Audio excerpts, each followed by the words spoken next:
Hey guys, this is Stinger, and today I'm going to be reviewing the Echo 1 Timberwolf gas blowback pistol, fully licensed from Lone Wolf Arms. The first thing I'm going to go over is the construction of this gun. The slide on the top is fully metal, and I believe it's steel. And the lower is a hard plastic. Internally, most of the components are metal.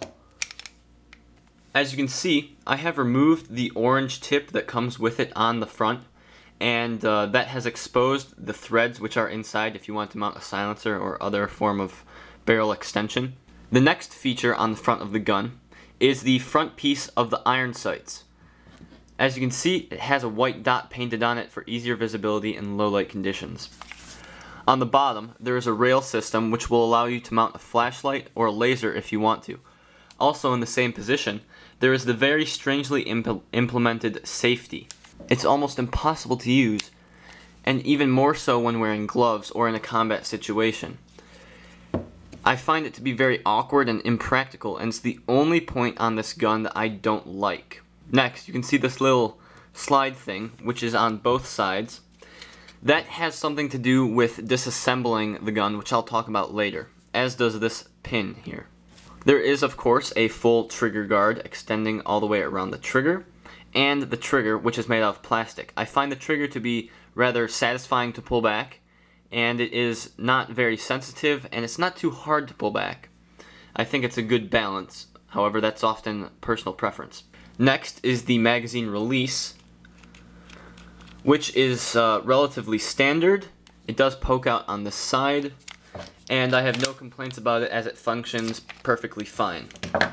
The grip is very textured and ergonomic. There's an indent for your thumb, as well as indents for your fingers and little grips upon it, the front of the grip for your fingers. On the side you can see some texture here, which is on both sides of course, as well as this license detail which says Lone Wolf R&D LLC, Old Town, Indiana. The back of the grip has interchangeable back straps, which can be kind of hard to get off sometimes, I guess. So here's one, and then the other one is right here. I believe that this is the one that comes with it. I chose this one right here because it has more texture on it, and the textured parts are smaller, which just felt better in my hand. Now, it has an extended beaver tail on the back to prevent you from getting pinched or hit by the slide when it comes back. Also on the back is the rear piece of the iron sights, which also has white on it for better visibility in low light conditions. Here's a view down the sights. And of course, as I said before, the slide is a standard Glock slide, and on this part here it says LWD, Old Town, Indiana. Lone Wolf distributor, probably, I don't know. Inside, it seems relatively standard for a gas system. However, you may find something unique about mine. First of all, there's no paint on these parts where there's normally black paint, and that is because I removed it simply because I want to make mine more unique, and I kind of like the look of the silver. I put it in here, and it also simulates an amount of wear. However, I do have some realistic wear here because that's from actual use. I've owned this for almost a year.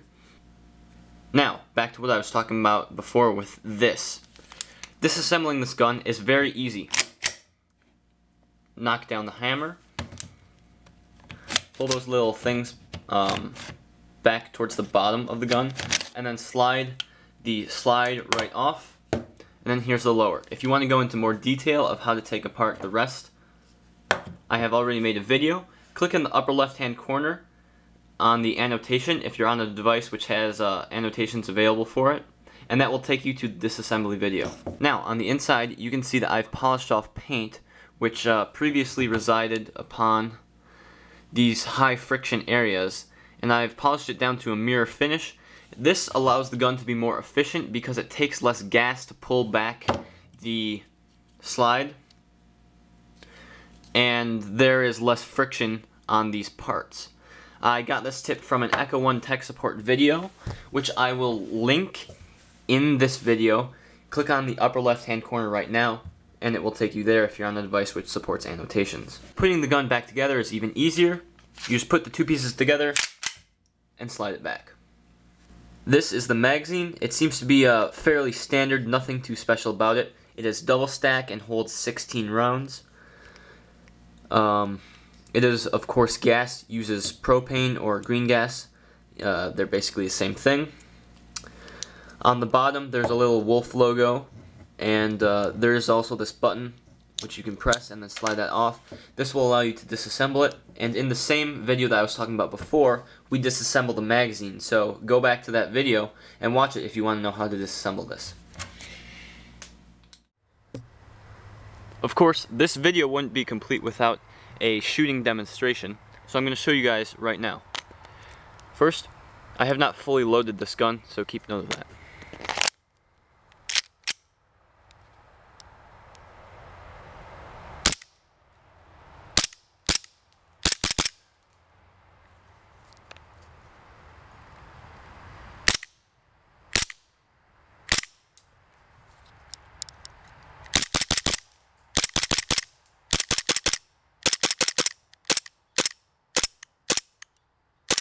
Alright, that's it. I'll see you guys later. If you want to see more videos from other members of the team, check out the YouTube channels of Shadow, Killer, and Ghost. Also, be sure to come out with us and play at Futureball Airsoft in Whitmore Lake, Michigan.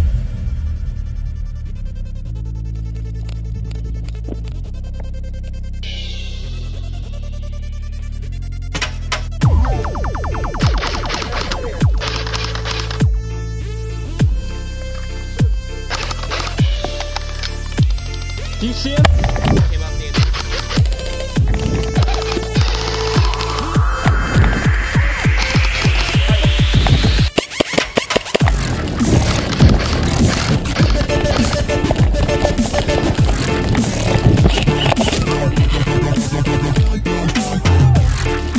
You're up!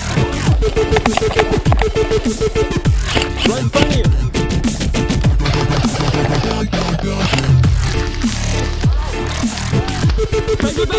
Guys, hold your positions.